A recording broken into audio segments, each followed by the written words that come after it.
Hey, everybody. Welcome to Pink Shade. It's Thursday. That means it's Pop and Bravo. And I've got my friends here.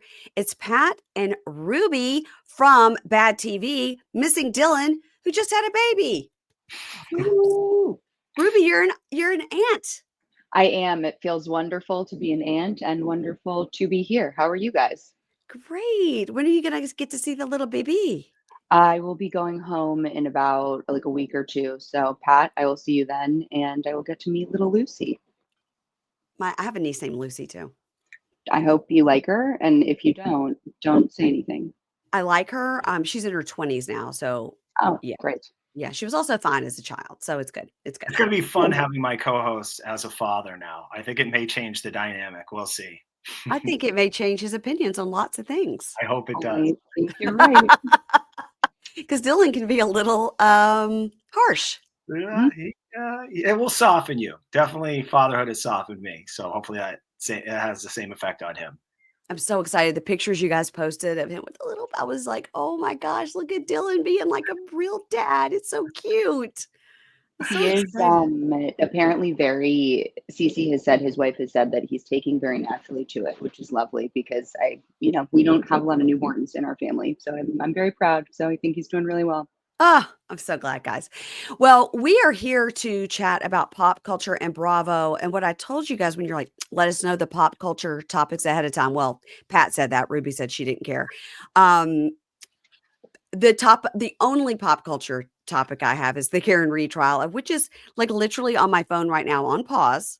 Mhm. It's on pause because I just put it on and then I just pause it and watch it throughout the day. I usually finish up like 8 o'clock at night. Okay. But yeah, I know Ruby, you're watching like I am. You got thoughts? This is something, wait, I wake up in the middle of the night to like go pee and I'm like, oh my God, I cannot believe this is happening again. It's taken up so much of my headspace. I knew that cops were cops, sure, whatever, good and bad, just like any other profession. Yeah. Oh my lord, these people are so unbelievably wild. And the trial with the reenactments, it feels like it's an SNL spoof. Um, I think she's like a pretty unlikable person. I Hmm. don't I don't think she killed him. Let me say this, if she did, there's so much reasonable doubt. I Right. am not, so that their job is done. What do you think? I agree. I think that I don't get her to be as unlikable as everybody else does. I think it's because she has a sourpuss face. That's just her face. Mhm, And so I think mhm. people think, "Oh, well, she's a bitch because of that." And I think that she was in a group of friends that are like in their 40s just wildly drunk all the time. Just drinking and driving and high-fiving in a snowstorm in a bar and just take your glass right out with you. Like, wow. And it's just that part to me is so crazy. And then the whole this cop, this cop, this investigator. And then this past week, we had the girl get on the stand that was a police officer who testified to the FBI that the guys were in the Sally Port with the car for a Mhm, weirdly long time. mhm. She's retracted her statement from the FBI and said it was a false memory. Huh? I, it's like The Departed. It's insane. And then the even the first trial when they showed the people saying when they were getting questioned by her lawyers and they were like, I can't recall. And they would like play the audio of them having the phone call and they were Yeah. like, I don't know. We butt dialed each other 33 times back and forth. You're like, oh, wild. That's crazy. Yeah. So many So things. I heard. So much reasonable So doubt. MP, forgive me if I'm reading this wrong, or Ruby. Are you guys conceding that she still may have quite possibly backed into him that night, but because there's so much reasonable doubt that you think she'll get off, but in your heart you believe that she may have done it? No. In my heart, I don't know if she did it. Something happened, and I don't know if she's like, "You're a dick," and sped off, and he was standing there in the driveway and like threw his glass at her and "Ugh," and like fell over because Mhm. they were so shit faced and everybody was so shit faced. But I also think very easily he could have gone in the house, had a wicked argument with somebody, and came out and fell in the yard, or they dragged him into the yard. Can I push back on that theory for a second? Because Okay. there's an old saying that says a secret can only be kept if two people know the secret and one of them's dead. Mm, mhm. For and devil's advocate here, your audience may come at me. I've been a passive kind of viewer. I've watched the documentaries, but I'm of course not in the weeds like you guys are. But there are multiple people at that house, multiple people with spouses or girlfriends or boyfriends. It just feels like they would have all have to stay on the same page for all this time and not crack and all be part of it. That's the stumbling block I have. My opinion is there's a word for it. I should have thought found it for you. But sometimes the most probable thing that happened is what happened. Yeah. They were clearly arguing that night. She was texting that other police officer or investigator or FBI guy. And so they're not on good footing. Everyone's drunk. She may have backed the car into him. He falls down. He is not, he's not lucid. He's injured. And then he finds his way to that pile of snow about, what was it, 20 feet away from the road. And that's how I see it happening. And then when she goes home and sleeps, I don't think she meant to kill him. Your audience is probably pulling their hair out, like, what is No, I'm following. But as a passive listener or viewer of this case, that is kind of what I see. Like, okay, so the dirty cop thing, totally get it. What is it? The thin blue line. I think, by the way, they have in fact created reasonable doubt. You have separate incidents of people destroying communication devices, i.e. phones or whatever. Yeah, as you do. Bizarre. Mm-hmm. They have not explained away the multiple butt dials in the middle of the night. Mm-hmm. Yeah. Mm-hmm. Okay. And I do think they explained away the Google search in the morning with the screen being open. I've been help me Not with really. I don't think so. Who can explain it? She she doesn't recall. Nobody. There's no way to explain that. You're referring to Occam's razor, I think, which is the most likely is whatever. I think that he went in that house. They got into a fight. That dog tried to break the fight up, which is why the dog has now disappeared and why all the pig stuff was there in the first case. This judge, boy, oh boy, what a wild person to have on this case. Also crazy that they keep the same one. I feel like they should have to. Yeah, I agree. Right? That's at the justice system. They should change that. Pat, I think you're wrong. In my heart of hearts, I think it's like a 60-40. I do not think that she killed him. I think that they were all so fucked up. I could see him going into that house. I agree with you. The likelihood that like 8 people keep their mouths shut, they conspire together is so low. The only thing that would increase it to be more than likely would be if half of those were cops and the other half of them were their wives, Yep. Yeah. I don't know. I don't think it's that many people. I think it's just a couple of people that knew it, and the rest are being told this other story, and they're like, that's what they said that happened. That's what happened. I don't think all like 8 people know what happened. I think just a couple of them do. I think that they're like, this is what you're telling me what happened. I don't want to know anything else. And I'm going with this thing. But like the Jen McCabe, lied to the FBI. Then we get this girl this week that lied to the FBI. I'm like, so many people just lying to the FBI. And the whole, like, I know I'm being subpoenaed in this case. I'm a police officer. So I'm going to go to a military base, tear my phone into 3 pieces and throw it into 4 different trash cans because my plan was up. So it was time for me to get a new phone. As you do. Like, listen, I got 1 more month on this plan. So I'm going to go to a military base, tear my phone apart, put it in 6 dumpsters and go to Verizon and be like, hey, give me a new phone. Like, right, what? So good cop, bad cop here. I'm going to be the bad cop. Okay, let's hear it. Would that not be explained away? A lot of people have things on their phones that they don't want to be seen by outsiders. And knowing that now there's an active investigation and someone's going to be looking in your phone, and it has nothing to do with the case that they're looking into, but rather searches on the internet, perhaps some materials that won't paint you in a good light.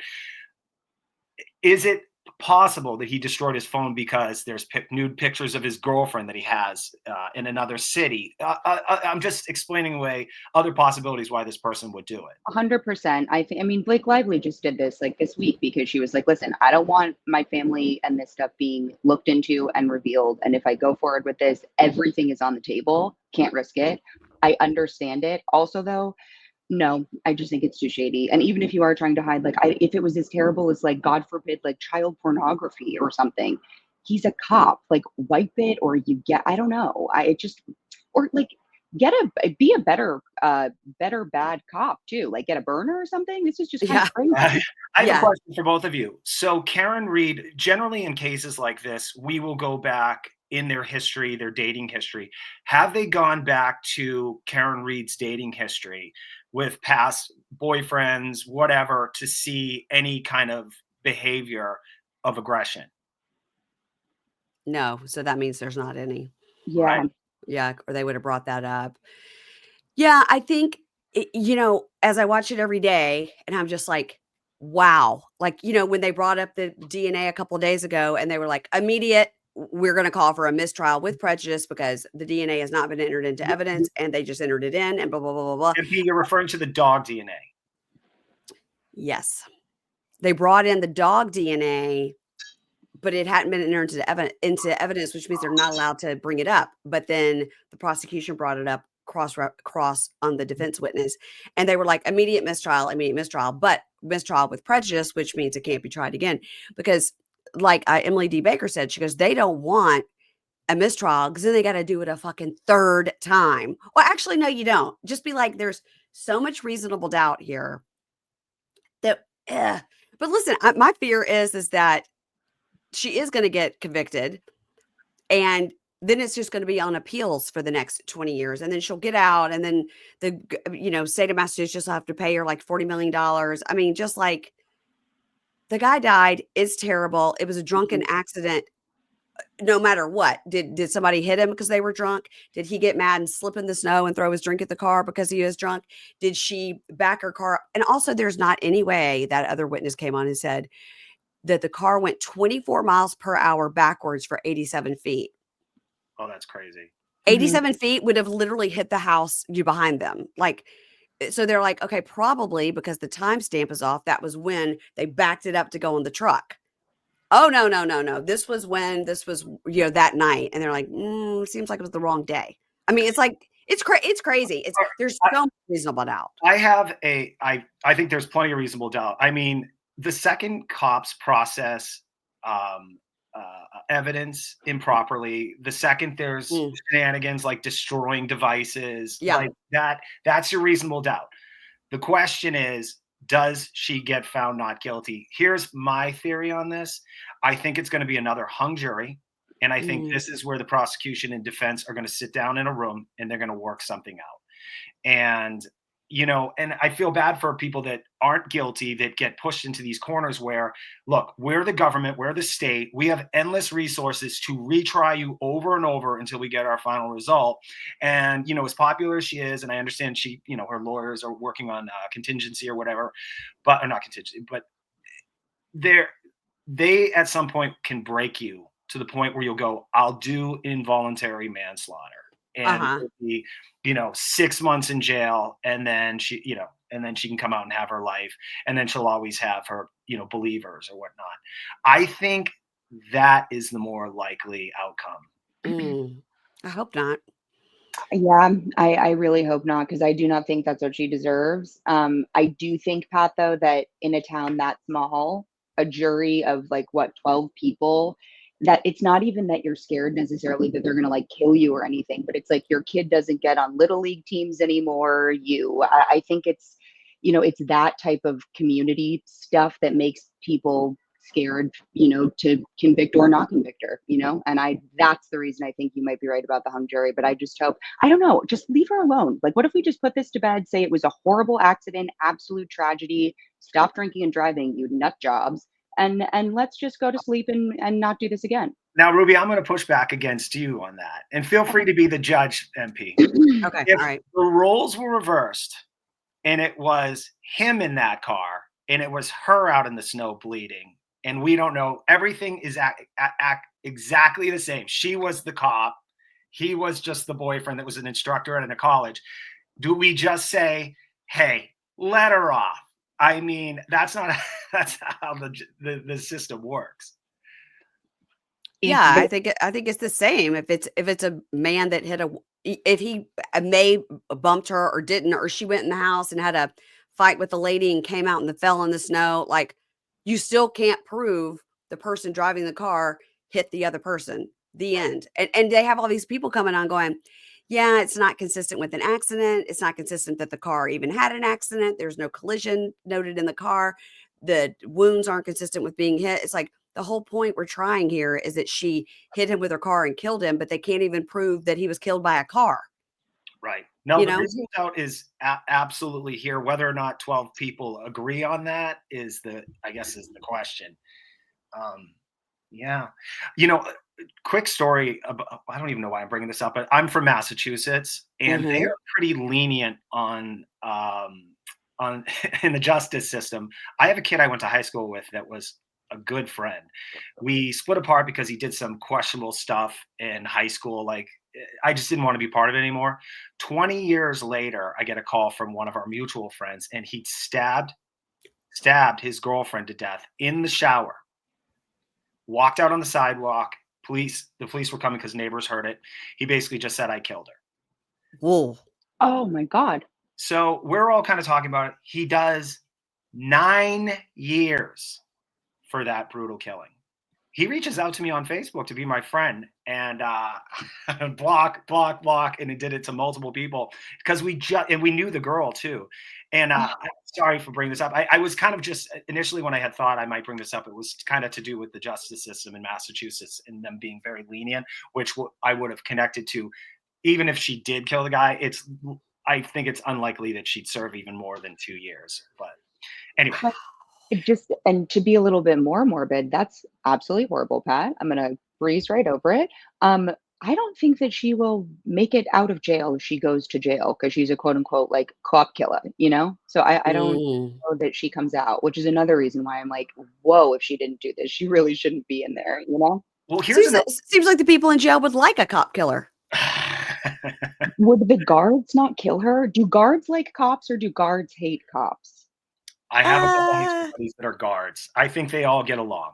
They all Oh, just want their pension and retire at 45. yeah, that's another people keep thinking that Brian Higgins will be the one. If anybody's gonna flip in this case, if they're all, colluding, then it would be Brian Higgins because he's closest to getting his pension. And like former trooper Michael Proctor, oh, let me tell you, this is interesting. Okay. So last week I had on Christine and Stacy. They are from Keenan and Lake and Give You Deja Vu. They were this child stars of Step by Step. Mhm. Okay. And Stacy Keenan is a LA prosecutor now. Okay. I was asking her about this, and she said, as a prosecutor herself, if her lead investigator got kicked off the police force for this case, she would never try it again. She goes, "The lead investigator is gone. We don't have the lead investigator." And he didn't get kicked off because the child porn or he beat his wife. He got kicked off because his behavior on this case. So And you're referring to, and I assume your audience knows this case backwards and forwards. That lead detective was texting disgusting things to yeah, his coworkers about are there naked pictures of Karen Reed and high what? school friends, Yeah. not his coworkers, high school friends. They showed the group text of like 30 people. It's sort of like on the Valley. Um, the 30 guys, and they're all from high school and they've all got nicknames. Look, that's Chip, that's Whitey, that's so and so. And they're all texting. And he's in this group text with 30 high school friends, not cops, discussing the case. Get this, my wife lived her boyfriend before me was a cop, and she told me the things that they would share photos. So you go to a traffic accident, someone's dead, they take a picture of it and they send it oh, to their coworkers. Another one, I try and find a balance because, as Ruby pointed out at the top of the show, every huge system has good and bad people. So Yeah, yeah, yeah, I'm of not course. saying this to paint them in a bad light, but her boyfriend told her that definitely if they got out of a car that they'd been chasing and the person had punched a cop or something, they would go under a tree and beat the living s out of that guy. Where the mhm, helicopters can't see. mhm. Like Nice. that stuff happens. Oh, I'm sure it does. Okay. And Oh, one on Yeah. that last note on note, this. So, and by the way, I'm so like insecure about your audience hating me. Look, do you want to hear three people all agreeing on the same facts of a case, or do you want at least an outside opinion of what others may be thinking? I want to say this: we all follow true crime, and if you watch enough Datelines, the jurors these days they really need it to be like wrapped up in a box for them to make a decision, either guilty or not guilty. They actually, in order to find Karen Read completely guilty, they would have need to have seen video footage from one of the houses of her running that guy over. Yeah. So, but anyway, Jen. There's not any, because just strangely, all the Ring cameras all that footage was deleted. It's weird.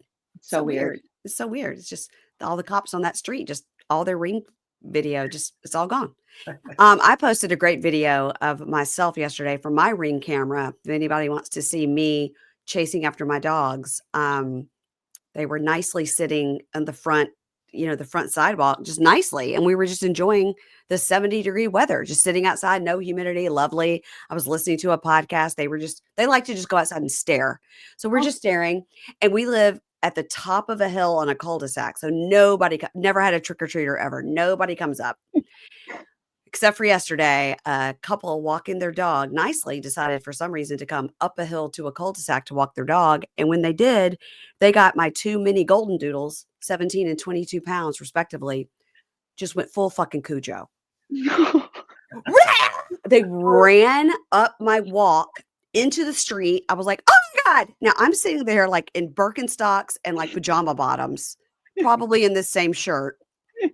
I'm trying to like run without breaking my neck. I was like, oh my God. And you could just hear me screaming going, I'm so sorry. I'm so sorry. I'm so sorry. And is everyone okay? Everybody's fine. The lady, literally, I think the husband grabbed their dog, which was like kind of a large looking beagle. I don't know what kind of dog it was. Not a big dog. And then she grabbed my dog's 2 leashes and just had them up to the sides like this. And my dog's like it. By the way, all they wanted to do was like say hi. Oh, of course. And they wanted to say hi to the people. They don't give a shit about other dogs. They want the people to love them. Oh, wow. I was so embarrassed. I was like, you sit down, you bad girls. And they're just like, they're like, well, we're sitting. Where's our treats? I was like, fuck off. No treats for you. Get back in the house. I was like, as I'm walking up, you could hear it on the Ring camera. I'm going, you ruined it. You ruined it for everybody. We were out here trying to have a nice night. You ruined it. No more outside for you. Let's go. And they're just like ashamed.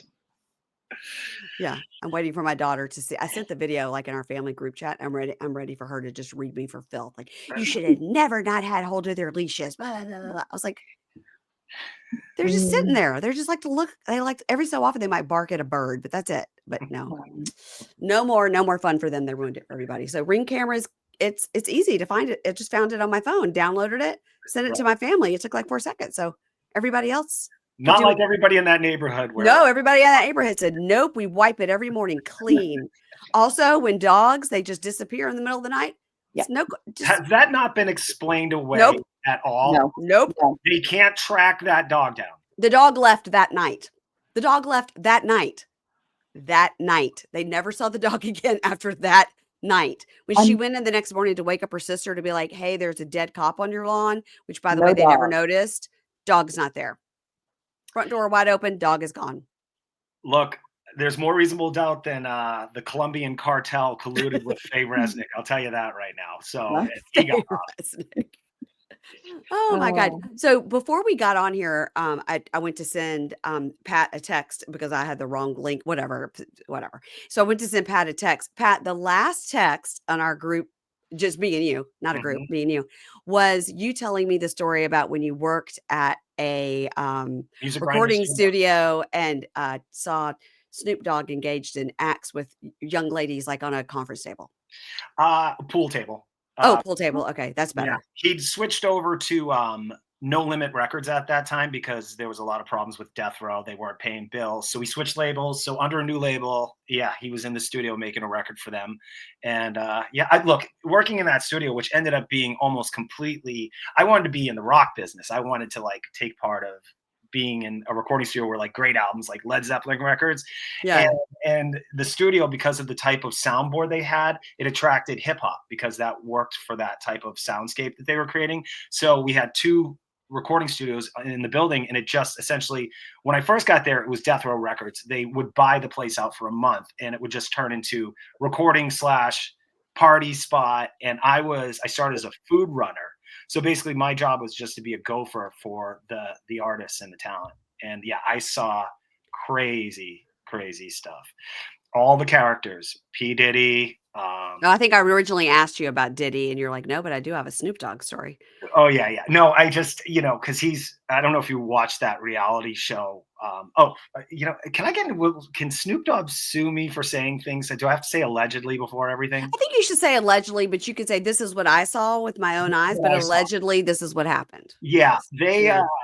they're I mean, look, there were rock stars, rap stars, whatever. And so rap stars have a bunch of girls come back from the club and party. And I used to be like, I can't believe they're paying. I mean, this is 20 some odd years ago, $2,500 a night for this studio. And it would essentially just be a hangout. Like there was no recording actually being done.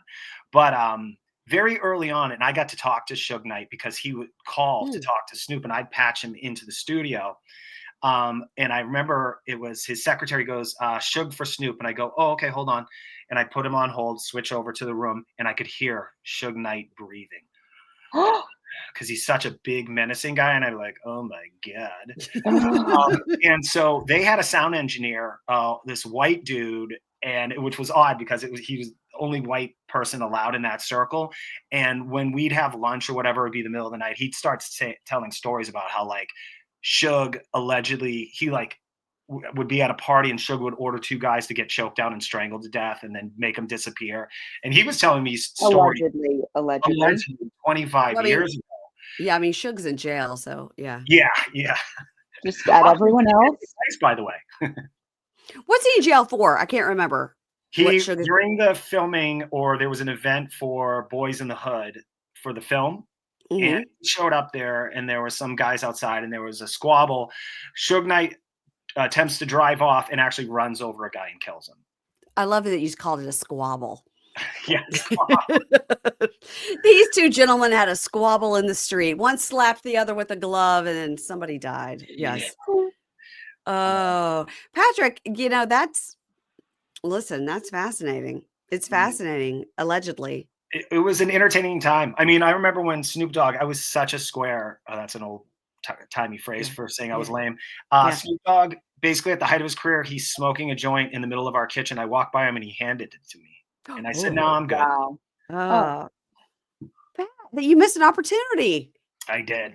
I did. Say I smoked weed with Snoop. But I have to tell you, when P. Diddy first started coming to that studio, I was so impressed with him because like, he was, obviously older than me, but I looked at him as almost like, wow, if he's that young, he can do all this. Yeah. He was extremely polite and gracious. Wow. But oh my God, he was the first like rock star, like seeing it how you'd think it would be, because everybody else, like rock stars, would walk in the studio all the time, and it was like it wasn't a big deal. Like they didn't have like a rider like you'd hear all these things. Yeah. Snoop Dogg would come to the studio. There was a personal chef there. There were bodyguards. There were, they brought their animals. Like it was crazy. But anyway, yeah, it was. I would like to hear other rock stars that came to that studio. Let's see. I'm trying to think of some fun. Okay. Oh boy, this is allegedly.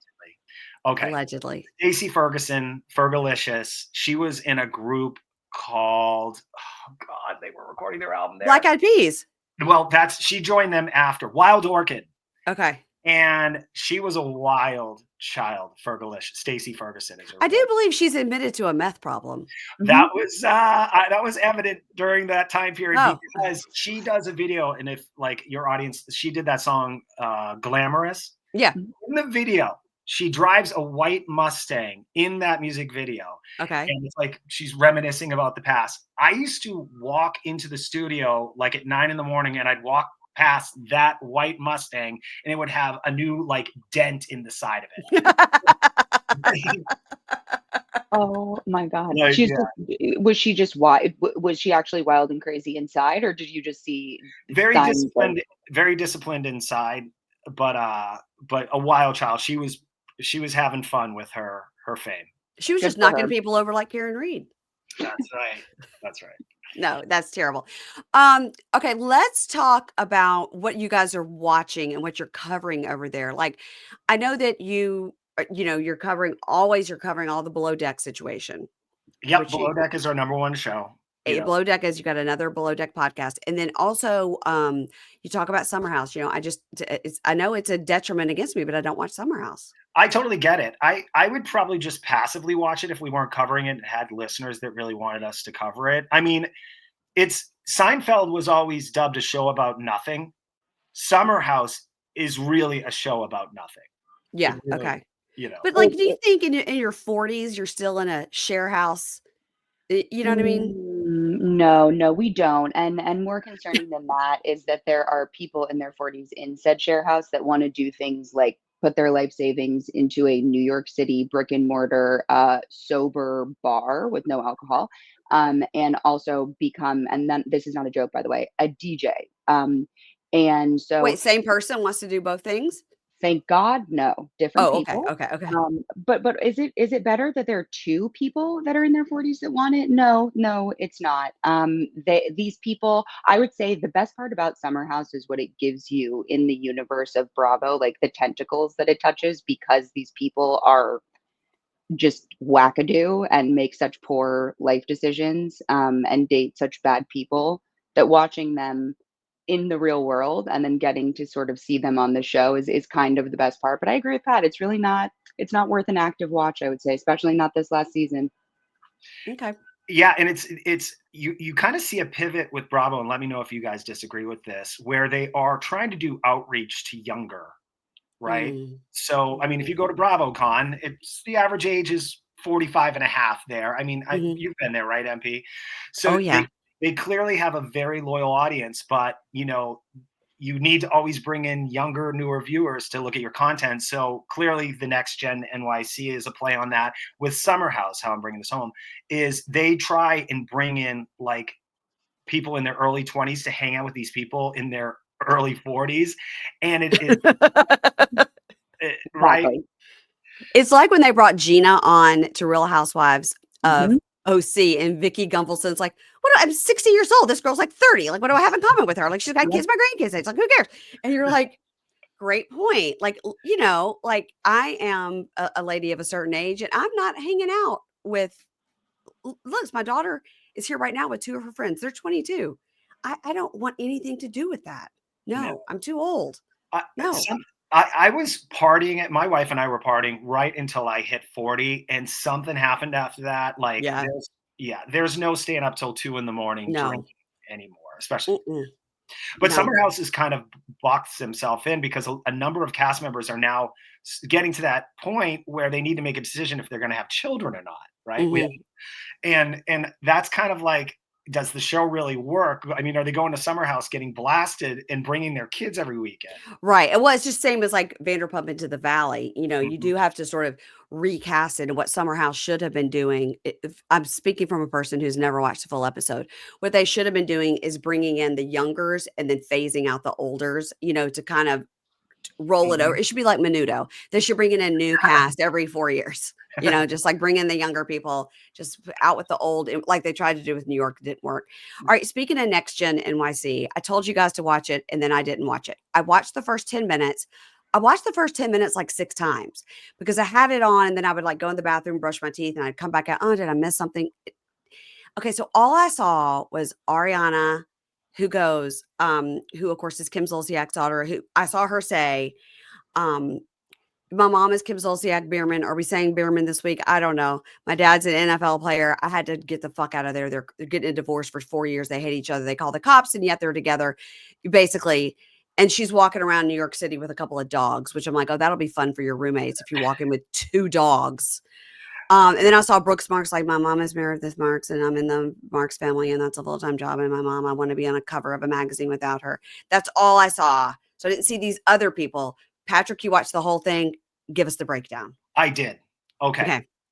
So first episode is amazing, and there is a lot going on. Now, as an Okay. older person, it is odd to see people in their early to mid 20s kind of just doing their thing, because I feel like old creepy person.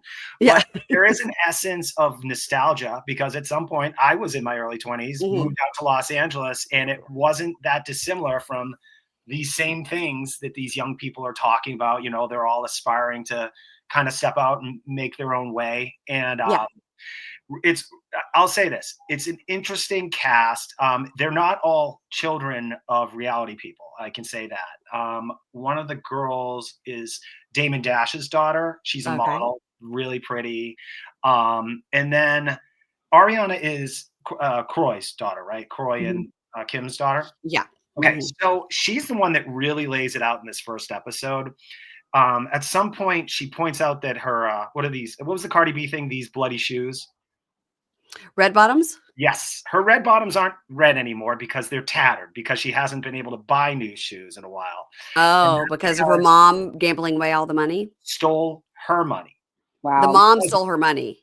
Stole her money, and not only that, she is currently sending her mother money to keep her mother's head above water. Wow. So Ooh, and that's she said that on TV. I can't couldn't believe it. I couldn't believe it.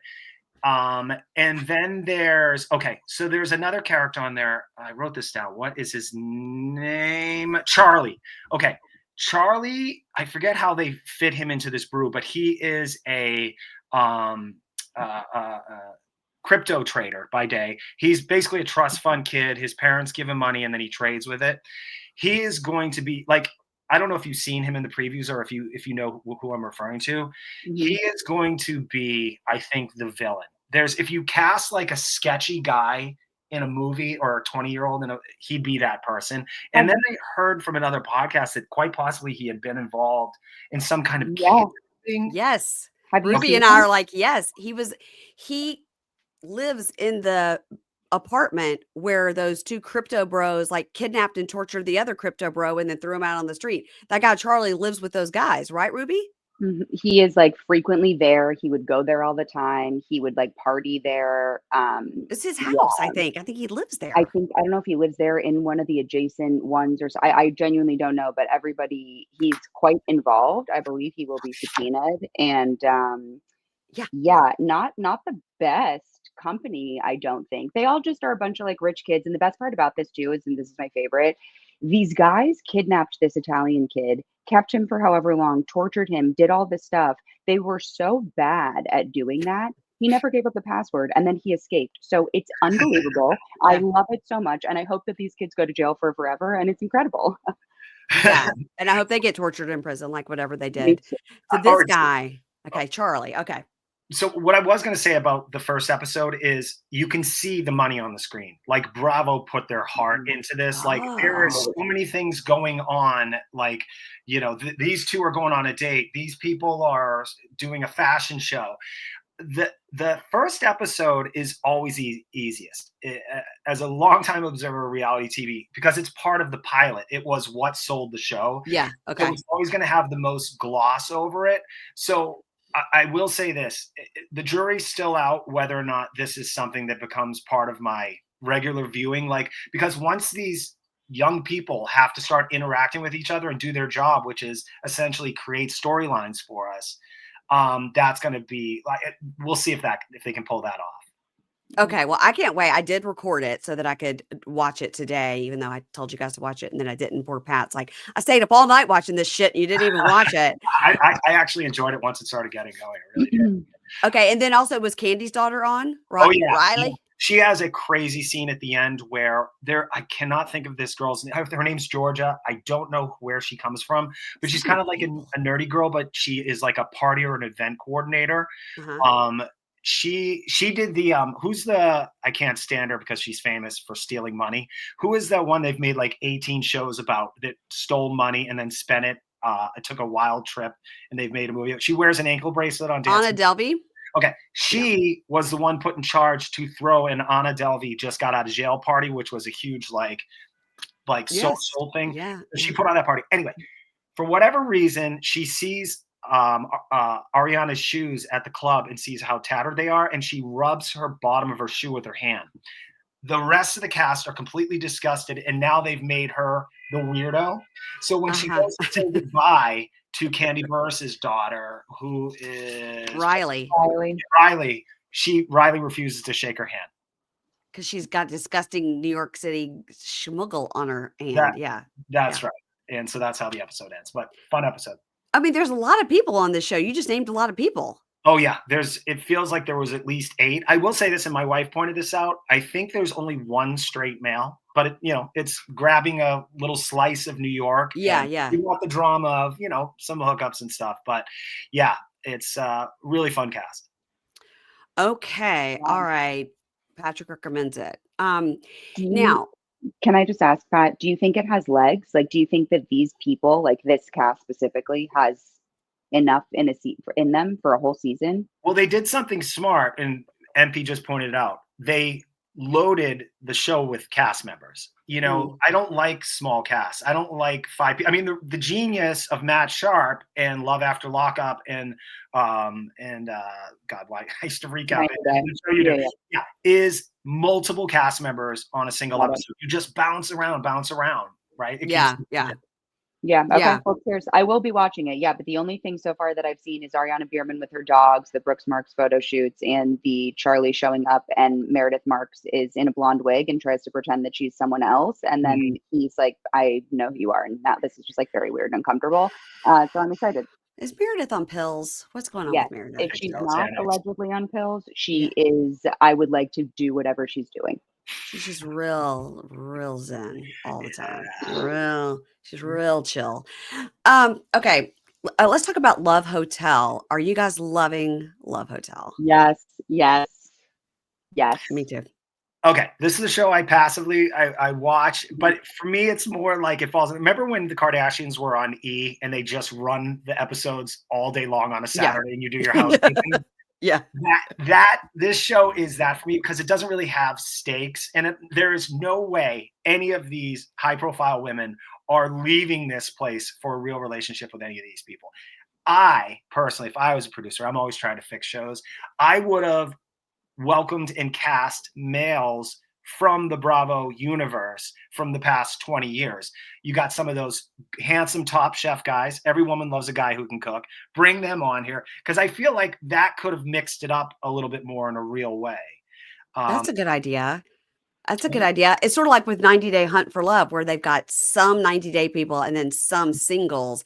And at first I was like, I don't like that. I don't want to meet new people. But I'm enjoying it because that first episode, we get a girl saying, "Oh my God, I love Tulum. It's the first place I had anal." And we need those people because Yeah. without them, we aren't really excited to watch. Yeah. We're like, I don't need to see Rob making out with somebody again.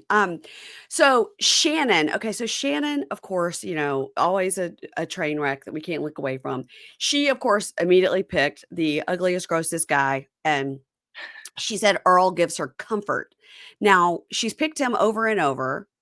And this last episode, she got upset because they were on a boat, which really, Luann, I know she must have said, "We got the yacht" 46 times, and they cut it out because they're like, "It's over. Quit saying it. These people don't know what it means." But Earl was dancing shirtless with his shirt open on the boat, and he's a pasty Midwestern guy, and it wasn't cute. And Shannon was disgusted. The ick. That scene should have been like, how the Geico commercials like mock old people doing Yeah. It should have just like had that guy come out and go, Earl, no. Yeah. Put your shirt back on. No, it's not cute. Nobody else is doing it. Some of these much hotter guys are not doing it. No. The best part about that too is I'm pretty sure that Shannon's father is, although wealthy, he is like an older, wildly inappropriate male who says He's like Aviva's dad. He's like Aviva's dad. He's like gross. Yeah. He'll like say like, your tits look great today, MP, pretty high and perky. You're like, oh my God. And it's because he's 99 that I you would be can't like, say what's what? wrong. Thank you. I'm so old. Nobody had said that to me in years. And you know what? They do. Okay. And that's beside the point. But yeah, Shannon was going to cry and throw up at the same time. But I think, can I say something that I feel bad about? I want her to be with someone like that because I don't think that the other men will ever want to be with her. And Yeah. I think that she's got to understand that, like, in order to achieve happiness, you need to go with the ones who are nice to you and not the ones who you are like, you feel like you caught and you won something, Shannon. Yes, that's We're good. no, you know, That's good, Ruby. That's a great point about Shannon. Earl is just her speed. Now, he lives on like a lake in Minnesota or something, and she's like, I'm a LA girl. mhm. But unfortunately, she didn't snag Philip right away, who lives in Bel Air and apparently has like a couple of Rolls Royce. So she didn't snag Philip. No, Philip is the guy who kind of looks like Obama a little bit, right? Yes. Okay. Yeah, he's a real estate developer. Yeah, isn't everybody? Now, okay. Yeah, sorry. until he said, what did he say? Like about, I think he's one who's never been married. And Giselle was like, so do you want to be married? And he was like, you know, I think at this point in my life, like if it happens for me, and I was just like, you can say no. Like you're allowed to say like Yeah. you have a kid and you just want to like be rich and that's all. Like that's fine, you know? Yeah, and that's fine too. And any of them could all be like, yeah. I mean, Luann. So Luann, this new man entered the villa last week, and he was a 65-year-old man. He's the oldest man we've seen, who just said he literally just wants to travel the world. And when I tell you, Luann was like, "Who's James? Who's Mark? Who's everybody? I don't care. This guy's 65. He's on his last leg. He wants to travel the world. This is my man, my man, my man." And she's right. And she's smart. I think Luann needs to sit Shannon down and say, listen, we've gone after the ones that we think are the hot commodities to show the other people that we got them. John Jansen, Tom. Tom, I love Tom. Oh my God. And can I just say, I rewatched that season like 2 weeks ago. Oh my, it's iconic. Bethany coming in and saying to her in tears, I have to tell you something, Luann saying. She's like, "I need alcohol." Oh my God, literally. And she's like, Tom is making out with a girl at the bar, and Luann's like, I love Tom. There's no way. And she's like, I literally am staring at him 2 feet away. Tom loves me. I love Tom. Do. So bad. She's like, You guys know that right after that, within months of that, Ingrid and I went to the Regency. And not only in that sitting at the Regency did we see and talk to Taylor Hawkins, RIP, of the Foo Fighters. Wow. We also saw Michael Cohen walking through the lobby, and we fucking saw Tom at the bar with a girl. And all of this was in the middle of the day. Unbelievable. Middle of the day. That happened. Listen, we have also, Ingrid has gotten felt up, honk honk, by Harry Dubin at the Regency. We went back that night because we're like, what the fuck else could happen? We got to go back. We went to a play and we went back. Wow. Met Harry Dubin at the bar, pretended like we didn't know him. And that really set him off. Yep. Oh my God. He said he used to be on a show. We're like, what show? Well, we don't really watch Bravo. So why don't you tell us? And he told us all about it. And he goes, I was married to Aviva. And you know, people don't know this, but I also dated Kelly Ben-Simone. I was like, oh, is she the one with the brown hair? Like we acted like we had no clue. Because I can call Sonia right now. She lives around the corner. It was like, please fucking don't. We are so scared. And then he told Ingrid she had a great rack and did a little reach around on her boob. Harry. Okay. Yeah, nothing's changed. That's incredible. Wow. Yes. MP, One day. Speaking of Sonia Morgan, how did she not make it on this show? I think Sonia is a liability at this point. I think until she's literally getting pulled out in ambulances of every restaurant in New York City. She can't be trusted to keep it together. I think she can't be trusted. If they're at an international location that they can't just like send her home from, it's genuinely not worth it to subject other people to her behavior, you know? Yeah. I mean, I think if she could promise not to drink, I mean, you know, Shannon and Luann are both, you know, have had terrible run-ins with the law, and they're less of a liability than Sonia. Let's not forget Karen. Oh my God. Yeah, Karen. I mean, okay, wait. Is Shannon? Yeah, Shannon's drinking just like very openly. She shows them all the bloody picture, and then she's like, it was the worst night of my life. And then please look at this terrible picture of me. Doesn't everybody here want to bang me? Let me show you this picture of when I hit a house with my car and my bloody face. Don't forget her dog was in the car. He wants to have sex with me. Never forget about Archie. So also, I think another thing about Luann that's funny about this show is Mark, the New York guy, returned. I need your opinions on Mark. Mark returned in a real Aladdin looking outfit. Like, I don't know what that was about, but she's like, well, I mean, Mark, he's returned for me. He's returned for me. We see a scene from next week where he's like telling Ashley, actually, I came for you. Yeah. Which is going to be a real blow to Luann. Because now Luann's got the 65-year-old world traveler. She's got Mark, who she thinks is really into her. And then she's got her stalker, James. Mm-hmm. Who was the guy? Was his name David that was apparently into Luann, but since Cynthia Bailey showed up, like he starts holding her hand. James. James. Oh, that's James. Okay. James is an idiot. James is like, I do consider her my girlfriend. And all of them are like, Stop. what?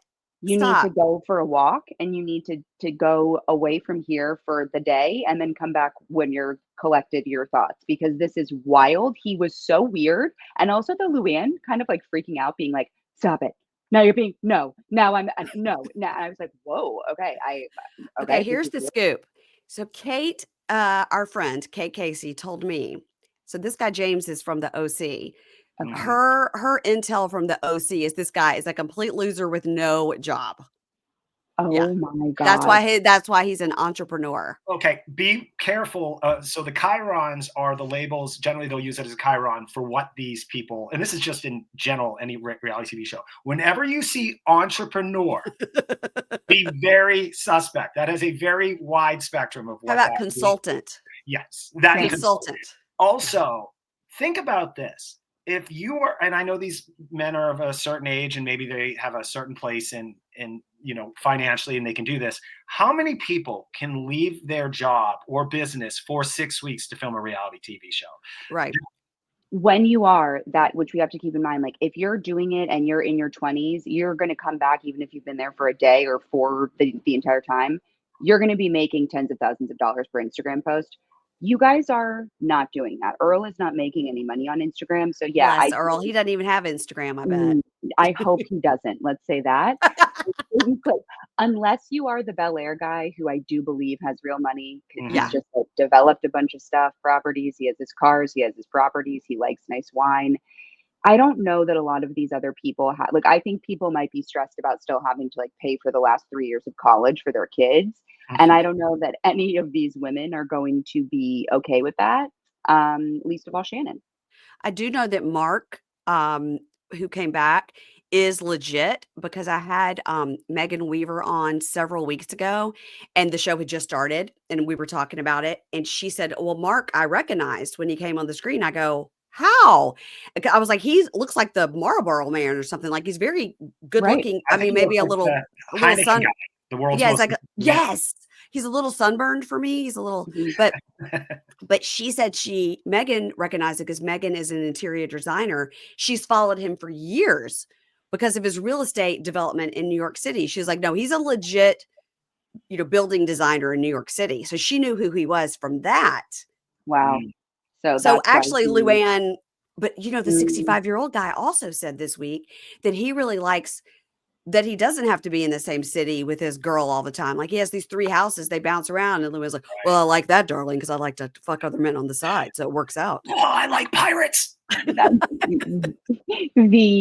I think it was Cynthia when she was asking Mark, she was like, and how old is your last girlfriend? And he was like, Younger. she was younger. She was Now, you younger. guys haven't talked about Ralph. Oh, okay. Ralph. Now, Pat, here's where your days of working in the studio comes back, circles back around. Okay. Ralph has been a sound engineer for rock bands all around the world, and he lives in Nashville. So that all tracks. Yeah. Okay. I need to know what rock bands. I need specifics. Are we talking Grateful Dead? Are we talking Rolling Stones? Are we talking Maroon 5? I need to know what we're talking. He has said rock bands, and I need to know which ones. Yeah, when it said I've been around bands for 20 or traveling with bands, I thought my instantly went where you went with, wait, as a fan following the Grateful Dead, but you actually know that he's a sound engineer. He's a sound engineer, and that's what he does. And so they've showed some like flashbacks pictures of him and stuff. So I'm like, what are we talking? Are we talking about U2 or are we talking about like the opening band for Pearl Jam? Like, what are we talking? So there is kind of knowing the business a little bit. Some of these guys, if you are with Maroon 5 or some of those other big bands, like you're on retainer. So when they're not touring, they want to, so you can have 6 months to a year off and then you go on the road for a year or whatever. And yeah, you can make a nice living that way. Your family life is in shatters. I never met an engineer that wasn't on his like third marriage. Yeah. Okay. So he has time to go on a reality show and whatnot. Yeah. Yeah. Okay. Here's, Ashley, I want you to go to therapy and solve the issues that we may have to deal with our father and ex-husband. And I think that then maybe we start to choose Wale, because Mark isn't it. and Mark's family won't like you. Okay. You mean Ralph? Sorry, Ralph. He looks Ralph. like Wreck-It Ralph, and I keep calling him Mark, but it's Yeah. Ralph. And in my head, he looks like the character from Wreck-It Ralph, so it should be easier for me to remember. Now, Ralph. Ashley started getting the ick on Wale. He's too eager, and also I have to tell you, I understand. He wants kids and she's got 2 kids and she's sort of like, I wanted to have my 2 kids with this rich guy and I don't want to have any more kids. Like, and I get it. She's No, young, she's already got her kids. Live your that I agree with her. I need to clarify. I completely agree with you. I didn't mean Wale like this guy. I meant just age appropriate. Just a Yeah. guy that's like and maybe he's 10 years older than her. That's completely fine. Maybe he's been divorced too. Who cares? I just want her to not go for these people that are like an archetype of something that she feels that she needs, because I don't know how many times this girl has to prove to herself, like regardless of the amount of bad decisions she's making, she's picking herself right back up and figuring her shit out. So she's good. She can have a relationship that is just makes her feel good. I feel like she has this weird savior dad thing that she needs. And it's like, actually just date somebody that you like. That's all, I think she's still dating that guy, Josh, that we saw Mhm. on the last season of Potomac. Great. Like Yeah. genuinely, what a normal fucking weird normal relationship for you, Ashley. I hope you take it and have fun. Yeah. And then what about Giselle? Giselle seems to hate everybody. I feel like she wants to like Philip because he's rich, but Yep. she doesn't want to kiss him. Yeah. I don't think Giselle wants anybody in. I think Giselle wants to have somebody when she wants them, but the majority of the time, I think Giselle just likes to do things her way and she's happy that way. She's the one cast member that feels like this is just a paycheck. Mm. Okay, you're right. Got good point. I would like to segue into the best show on television, The Valley. Pat, how close do any of these Valley people live to you? Because I've been to your home in the Valley. Let's put it this way. I walked by Tom Swartz yesterday. So these people are, and Ruby, the house that she grew up in, she's right in the thick of it. I have to give it to them.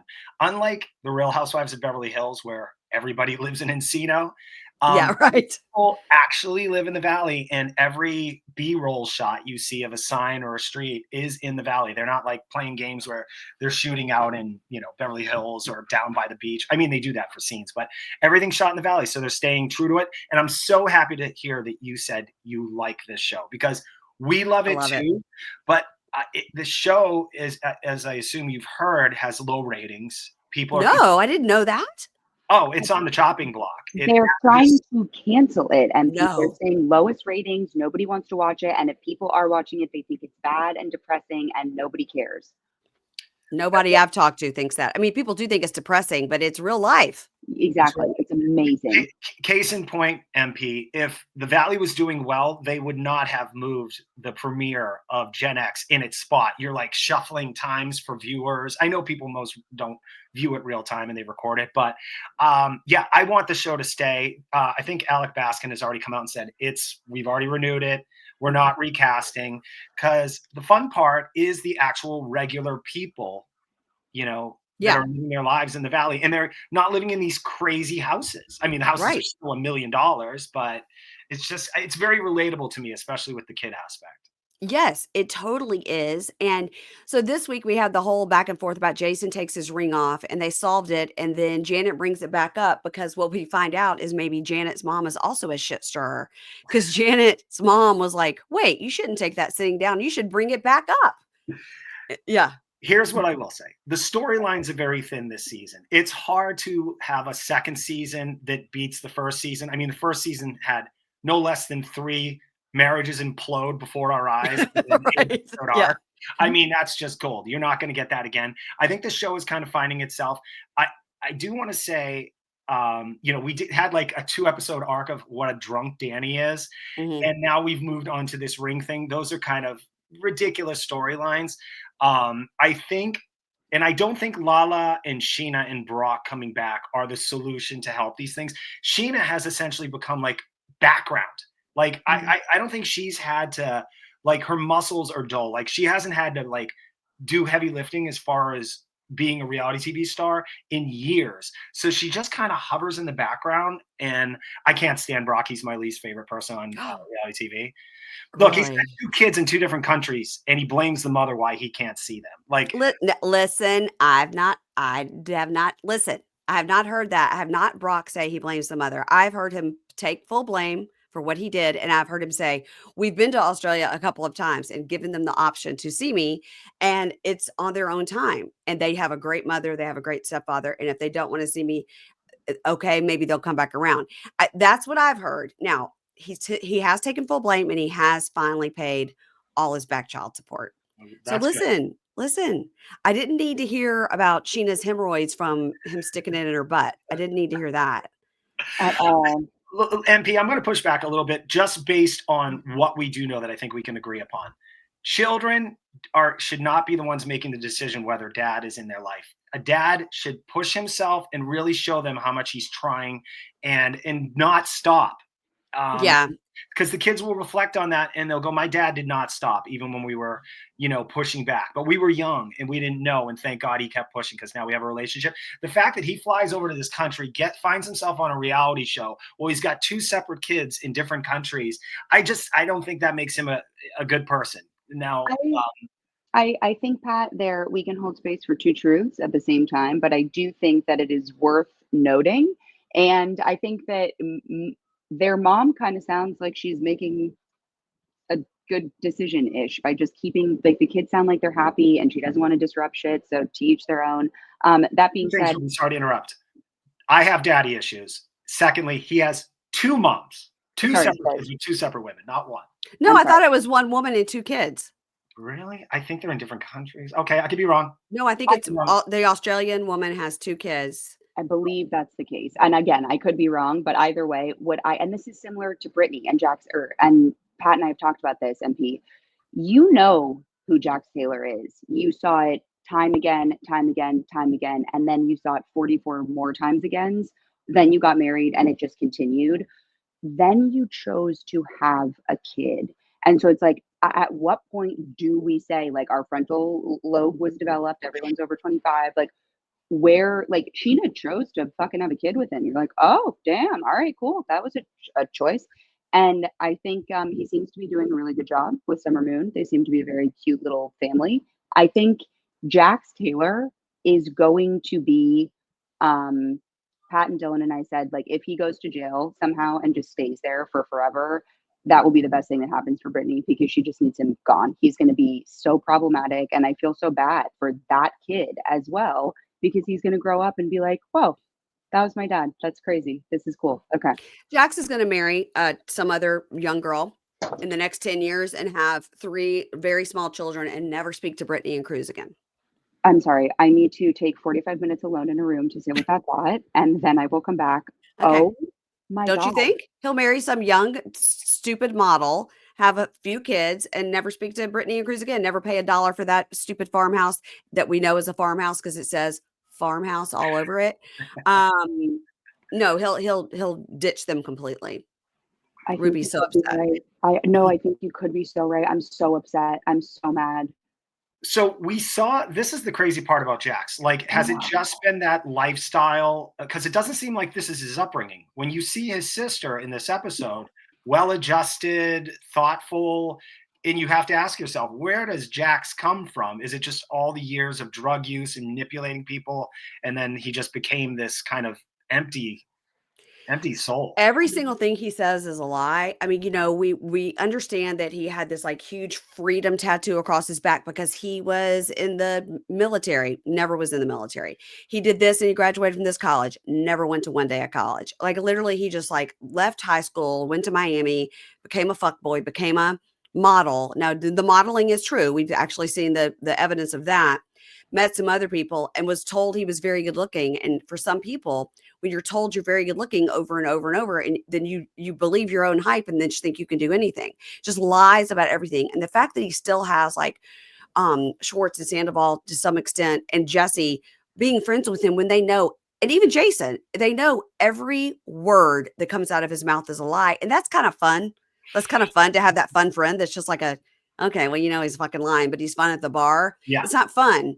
Like he obviously there was a domestic violence situation with his wife. He's been put into rehab that he escapes from and then goes back. He has a child. He doesn't pay the mortgage on the house. He's $100,000 in restitution to the government, Brittany said on the Valley After Show. Okay, I was going to say, how does he still have friends?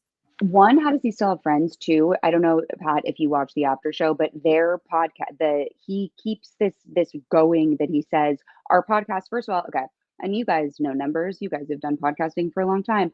He says that their podcast makes $1 million a year. Okay, that's interesting. And that he handed the feed over to her, quote unquote, so that she could take all of the money and then pay for the mortgage that he owed. And then he still has not done that. And on the after show, he's saying in front of, I think, Jesse, and I don't remember who he's sitting next to, Schwartz, he explains it. He's tripping over his words. He's stumbling because he's fucking lying. And then he just says, yeah, I did that. I have done that. And Brittany's like, nope, hasn't done it yet. And the boys don't say anything. Like, if you two sat here right now and said that the sky was orange, I would say, well, that's not true because I'm looking at it and it's blue. So don't gaslight me. We're changing the subject because you're both liars. They don't say a word. It's insane. And he's 45. Schwartz looks on the after show like, how much am I getting paid to be here? Why do other people get to sit with cool people, but I have to sit with Jax?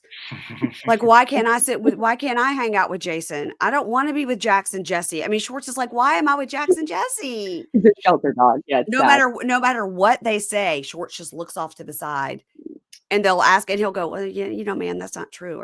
Or he's just kind of like, hey, that's not what Brittany said. You know what I mean? Like, right. There was something egregious that Jax was like, so then I like came into the house and I pissed all over the floor and Brittany just said like, okay, that sounds good. And Schwartz was like, I don't think that's exactly what she said. I don't think that's what happened. I have to ask you, MP, because I went on a wild tangent about how much I hate Brock. What do you think about adding Lala and Sheena to the Valley? What are your feelings on that? I think they're fine as B characters. Like this week we get Jared again. And then we get, Jenna, who has always been on the Valley as a B-list friend. And that's fine. I think they're great to come in and add a little flavor and leave. I don't need them to be main characters. I think that they had to bring them in because Jax left. And I think it's sort of the same with like on Atlanta, like Kenya left, so they have to bring in Phaedra. Like they got to bring in the heavy hitters. So I understand why they're doing it. It doesn't bother me. Sheena and Lala make sense. Brock, not so much, but he's there with Sheena, so it's fine. I like the replacement theory, but no one has the best tagline in Housewives history. Brains, booty, and all business. Is that Phaedra? Yeah. But, okay. So fucking love her. I heard that Jax may be in a little trouble with that bar. I know you've been there, MP. Last time you went there. I was there 2 Fridays ago at 7:30 at night. It's on Friday. On a Friday night, people are spilling out of bars and restaurants. The street is filled. It's just a very busy business and time of night. There were 2 people in that bar. It was my wife and I. Dropped a grenade in there, and it would have killed us and maybe the bartender if she was around. No one was there. It was a ghost town. I don't know how that business works. And I'd heard that he may have embezzled some money, allegedly, from some of the partners or invested. Have you guys?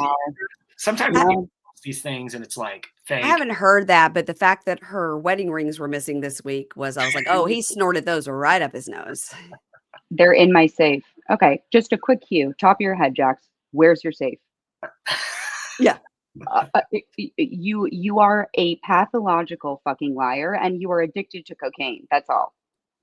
It's really bad. And this week we thought for just like half a second, we saw a glimmer of him saying like, I can't believe the way I treated her for all these years. Like, it's really terrible. But because with Jax, there's never just a statement. No. It's always a, but she allowed it. I wish that she would have divorced me. I wish, she was so used to it. She didn't do anything about it.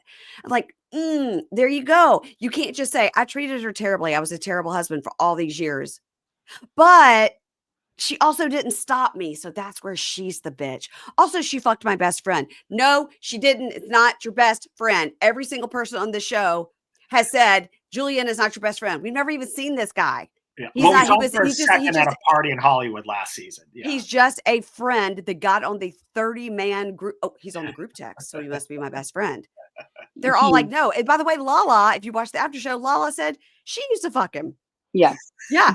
He's been passed around. He's a random it's like a ridiculous parallel that he's trying to draw. He's pathological. I don't know what you do though, like with if you're a narcissist, can you this is an actual question. Can you go to therapy for that? But I mean, he said on the after show that he was number 9 on the narcissist scale, which I think it's a scale of 9. And so at least he knows. Okay. But I don't know, like, once you know it, can you fix it? Or if you just use that as an excuse to be like, well, I'm a narcissist. What do you want me to do? You know what he reminds me of on the after show too when he was saying about Brittany? He was like, I mean, or on the show, he was like, I just wish she would have left me like years ago. It was like when Sandoval was like, she would have had to follow me one time to Schwartz's house, one time. And you're like, oh, So now we're oh, blaming Ariana for not following you to see that you were fucking her friend. Because that was, in fact, her friend. right. Yeah. Well, thank you for that. Okay, sure. Yeah. Yeah. Yeah. But, you know, with Sandoval, at least she sees a slight bit of remorse. Agreed. He's way, way, way less like Jax's head just sounds like metal scratching all the time to me and like manic eyes going back and forth. I think Sandoval has like cartoon characters kind of running around, you know? Yeah, I think that's right. I think that the traders helped him a lot to kind of soften his image. And then we have Jesse, who also is a narcissistic sociopath. But Jesse is like, allegedly, Jesse is like, well, here's the thing. I should not have called my wife and the mother of my child a lying, cheating whore, but she is, in fact, a liar and a cheater. But the whore part was wrong. Just, how about this? I shouldn't have said that. End of sentence. Don't butt it. Don't just And I often ask myself this with someone like Jesse, who appeared, at least from the outside, that he had a successful real estate career. On this show, I mean, talk about throwing all your eggs in one basket and hoping that it works out, because who would hire this guy to sell their house or to buy a house at this point? I mean, there's only 1 million other real estate agents out there. Yeah. You take a look at this guy and you're like, oh, he's a sociopath. It's crazy because she talks about, on the after show, she talks about like, who do you think owes more money, Jesse or Jax? Like she and Brittany compare, like who's got Michelle the worst Brittany. ex? Yeah. Yeah. Their credit score is worse. It's like, I don't think that he's in a position at all. And then Jesse tries to justify it by being like, well, you guys, you know, you wouldn't understand because you're not in real estate. So let me explain it to you. But if you want to sell expensive homes, you have to hang out with very rich people. So that's why you blow all of your money when you go to Monte Carlo or whatever. And you're like, okay, all right. Capri. I'm going to Excuse me. Capri. Capri. I'm going to Capri.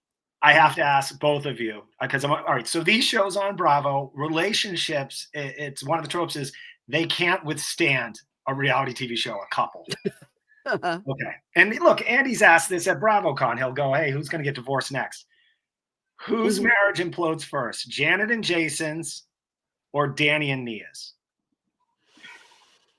Ooh, well, that's tough because Danny and Nia are very religious, and she's got such childhood trauma that and they're getting there with the 4th kid in the Santa Clarita situation. But I don't want Jason and Janet to break up because I think that we saw this week with the metal detector. I was like, and he's so excited about how much she loves Dave and Buster's. I'm like, I think Jason is a nerd, and so is Janet, and that's why they are together. I used to say this when all the weirdos would have those metal detectors out at the beaches when I'd play as a kid. I go, the same person that has a metal detector goes to porn conventions to get autographs. It's just weird. Or they go to Dave and Buster's. I don't know. It's like, yeah. So I don't think any of them are getting divorced. Zach and Benji, that's who I think is going to break up. Keep them away from our screens, please. I don't want anything to do with them. I think that Danny and Nia are going to be miserable for a couple years, but they're going to push through, and they'll just tell themselves it's because we have 4 young kids. This is just what it is. And there's a very strong God element to it. They're going to be in like that picket fence phase for like 6 to 8 years, I think, Pat. Jason and Janet, I can't, unless one of them does something horrible, like Jason gets like a DUI or something like that, like wildly out of character. I think they might actually stay together for forever. I could see Danny and Nia getting divorced in like 13 years when no one knows who they are anymore, you know? Interesting. Okay. One more thing about the Valley.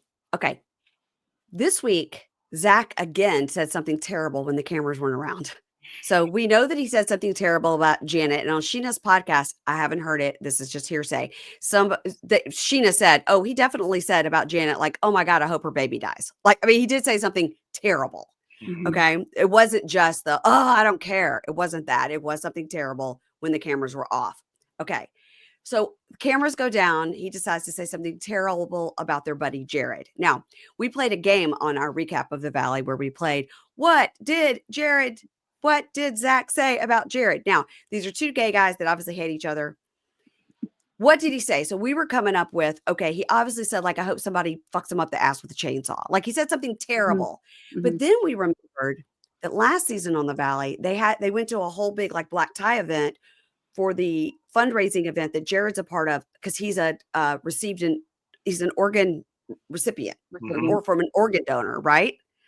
So then we're like, oh, he said something like that, like I hope his liver fails. He said something terrible about him that they will not repeat on television. Yes, I think it had something to do with a penis in his mouth choking him to death.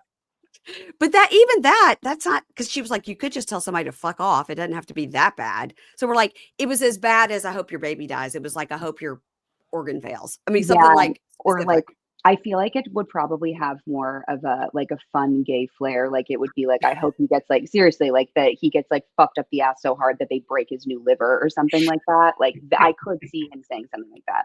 Ruby, that's good. I'm not a fan of Zach. Same.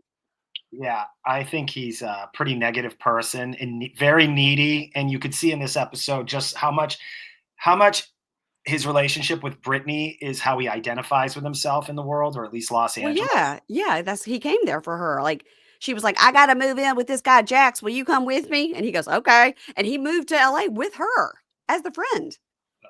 And then he took care of her while she got her boobs done because Jax was out partying and cheating on her.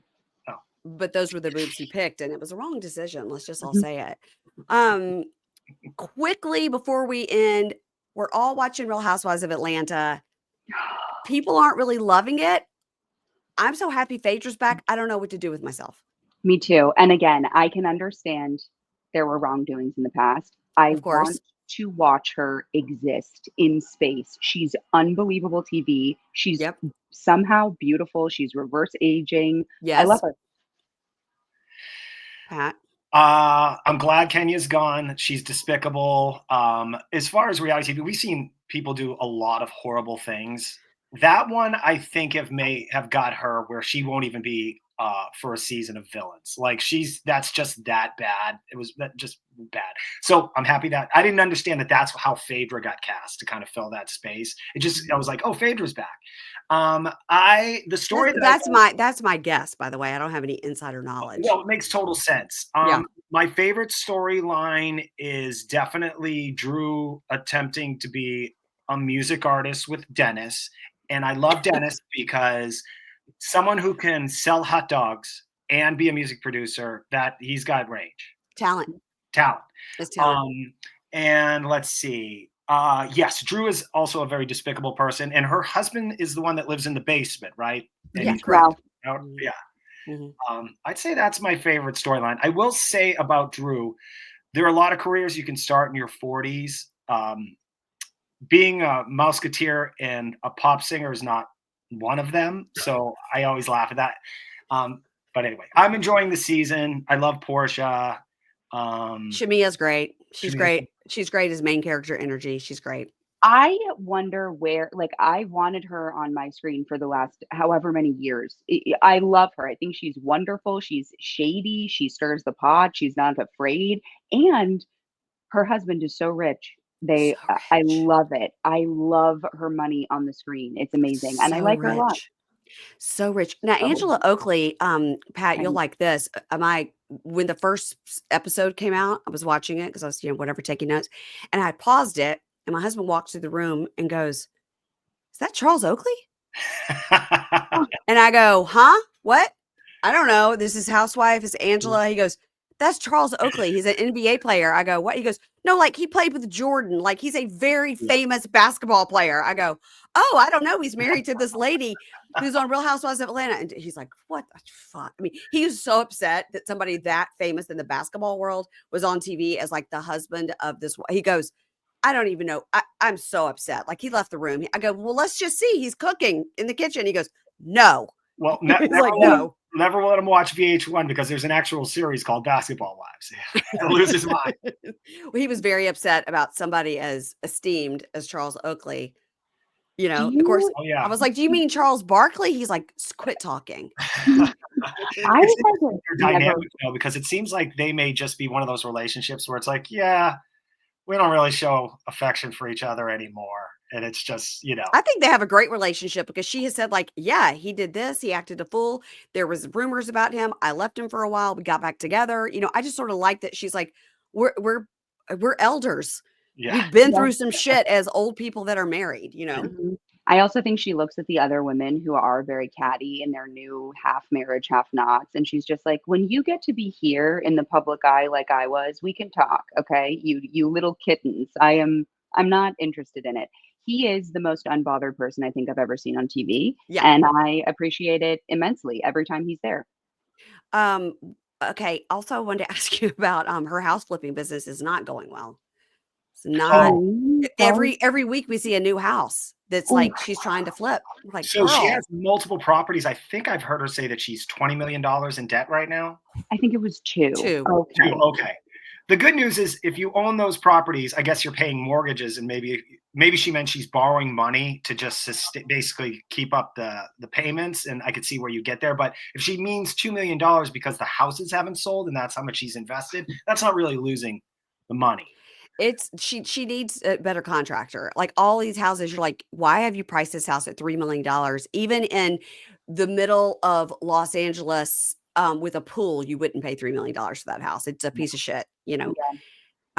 By the way, so you know, I follow all the real estate stuff of anywhere I ever go. So I get LA listings all the time. Mhm. And I'm always like, oh my God, really? It's- Really? It'll make you jump. It'll make you jump. I mean, Yes. New York too. I get New York apartments all the time, but I can get behind a $600,000 studio in New York. Somehow I get my brain around that. I'm like, that's enough space for one person, 600. Okay. I can't get my brain around, and I live in the DC area. It's pretty expensive. I can't get my brain around like a $1.5 million 2-bedroom, 1-bath bungalow. And it's not a bungalow. It's a house that they thought that you wouldn't notice if they called it a bungalow, that it didn't have a roof on the side, and it's like it is. I'm sorry, and this has been condemned for the last 9 years, and they're like, that's why it's so cheap. Pat, you're sitting on a gold mine at your house in the Valley. Yeah, well, but I will say this: when Danny and Nia were talking on the Valley, when they were talking about houses, my head just stopped. I said Santa Clarita.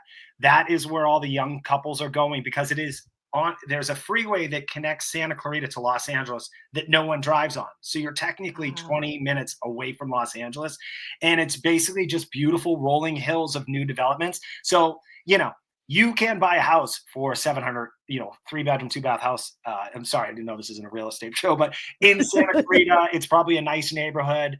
And you can say technically you live in Los Angeles. So, you know, it's every time I hear Santa Clarita, I just think of Amy Phillips. Amy Phillips lives in Santa Clarita.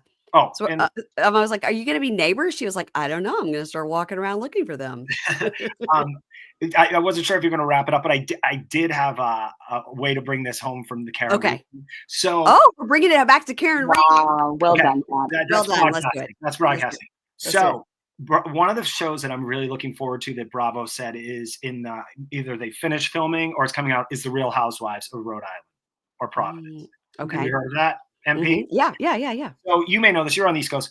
They have real motherfucking money there. Like, an insane beach city with crazy. We're talking old money. Yeah. And so if they do the right casting on that, that is going to be a phenomenal show. And this is where I'm going to tie it into Karen Reed. This is a prediction. Okay. That is going to be a huge success. And they're going to realize maybe we need to have more shows because, New York is on hiatus. Real Housewives of Boston, First season, 2 years from now, Karen Reed is one of the leads. Wow. That's your prediction, huh? That's my prediction. Okay. So, well, I disagree.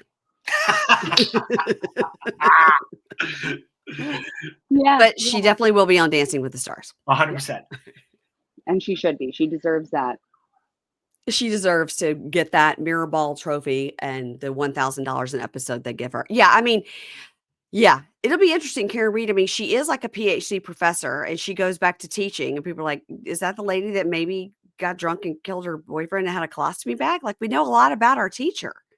Like, a lot about her teacher. And she was trying to hook up with that other doughy looking cop, Higgins. Damn, that was just to make him jealous. She would not go. Oh, God, we can't be too sure there. You know, we don't know about those Boston cops. So That's right. That's right. She likes the cops. I do love all the accents on The Stand. I really, really do. It's just like every person is better than the next. And at some point you have to even stop going like making fun of it because you wouldn't do anything else. Yep. And also Yeah. your brain has to like adjust. You're like, just stop laughing and let them say the words because it's going to be over and over again. And it's going to be over and over, but I'm enjoying it as much as you can enjoy a murder trial. And I'm from there, and it took me 5 full years to work on my speech to eliminate that accent out of my my. I bet it does. Yeah, it's like Sparkles. It's like John Patrick's brother on 90 Day Fiance. It's like simmer down, Sparkles. Sparkles. Yep. Yeah. Yes. Never forget. All right. Tell me what you're covering on your show, like what days, and then what you got over on Patreon and where everybody can find you. Give me the whole spiel. I'm ready. Okay, so we do just a single podcast. We cut our feed from another Below Deck podcast and put our Below Deck coverage on Bad TV. So just seek out Bad TV. We're covering Below Deck. We're covering The Valley. And then on Patreon for $5, we're covering Summer House, which is just wrapping up. I think we're going to do a past season of Traders because we just had so much fun covering that. Mhm. And we also do a show once a week where we just kind of riff on our lives. And people seem to like that. We call it Another Podcast Show. And that's at patreon.com/Another Podcast Network. And everything is $5. You don't have like a higher level? Oh, we have a higher tier. My favorite show we do is PMZ. That's for $10. And that's where just to tell you, because it's one of the funnest things that I get to do. I start with a random celebrity of like, I'll just be like, what happened to the guy who dressed up in Goonies as I forget what the character's name, and I'll just go down a wormhole like we all get trapped into and see where it got me. Last episode, I started with Kevin Bacon and I ended with the show Gigolos, which Richard Greco had produced. And I learned that one of the Gigolos on Showtime is a guy named Ash, and he's one of the 13 people that P. Diddy hired. amazing. So PMZ is like Patrick MZ? Yeah, it doesn't mean anything. Instead of 3 Mile Zone, it's Patrick Mile Zone? Yeah. Yep. Yeah. Okay. I am a subscriber to your Patreon. I support all my friends and I listen all the time. And every so often something tickles me so much I just have to send you guys a note. Like I got to tell you, it's so funny. We appreciate you. So funny, you guys. And by the way, Ruby Wren, the best name in the world. I every time I talk to you, I say it, and I will never get over it. You know, I will tell my mom. So thank you very much. I cannot believe it's a real name. Do you have another sibling besides Dylan? That we know of? No. No, not that you know. Okay, because I was gonna what would that one say? I can't even imagine. It would be amazing. Well, all my love to Dylan and new baby Lucy. I'm very excited for this new phase of Dylan and his personality, and I can't wait to see what it does to his negativity. Truer words were never spoken. Yes, hopefully it softens him, but not too much. We like that very brash, wicked tongue of his. Sometimes it brings the funny. I have to tell you something about Dylan, and he's not going to listen to this, but I'll tell you something about Dylan. To me, he's the kind of person I would be like a little afraid of, because I'd be afraid of he would like make so much fun of me that I would cry. You know, Ruby's nodding and like, yes, her childhood is coming back to her. Because he can be a little mean, you know. Yeah. He can be mean. But he has been so nice to me. Yeah, he loves you. He loves me for some reason, and I always think he's fucking with me, and that he's actually making fun of me when he says he likes me. I'm like, No, oh, he is very Not open you. with his Yeah. feelings. We did a show with, mutual friend Mark Wahlberg, had no idea that Mark essentially kind of assesses people's mental health yeah, and such. yeah, So he we did does. a show with him, and he started doing that with Dylan. Dylan was not a fan, and it is a hilarious podcast because I had no idea what was going on. I just wanted to talk about Mark's talk show, Yeah, different yeah, yeah. reality shows, blah, blah, blah, blah. They start getting into it, and Dylan definitely doesn't like Mark. And Mark doesn't like Dylan, probably. I know you guys are neighbors, right? He lives like 15 minutes away from here, but he does his show out of our studio. So Yeah. What is that on the Patreon? Because I would love to hear that. I'd love to hear Mark analyzing Dylan. Oh my God. I know for sure it's on Mark's show. You'd have to go back probably Okay. like 30 shows way before he started covering the Temptation Island cast. But yeah, that's wild. You'll see me being the referee, which is typically where I sit with these things. Like we'll have a guest on, he starts getting into it. I'm like, you realize we have to keep them on this episode, right? My God.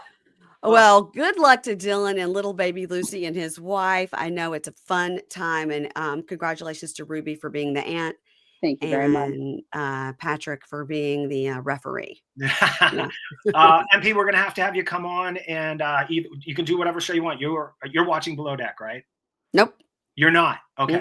It's another detriment to me. I know. It's All right, another well, detriment, but I'm not We'll watching have it. to have you come over and recap the Valley with us. Love it. Love it. All right, guys. I'll talk to you later. Everybody follow you guys at Bad TV on Instagram. Is that right? Yes. Bad TV. At Bad TV. And then I'm at Pink Shade Pod. And everybody, the best thing you can ever do for a podcaster is to go and leave them a 5-star review. So please do that for me, for Bad TV, and for any podcast that you like, because it's the nicest thing you can do and it's free. Okay. Bye, guys. Bye. Bye-bye.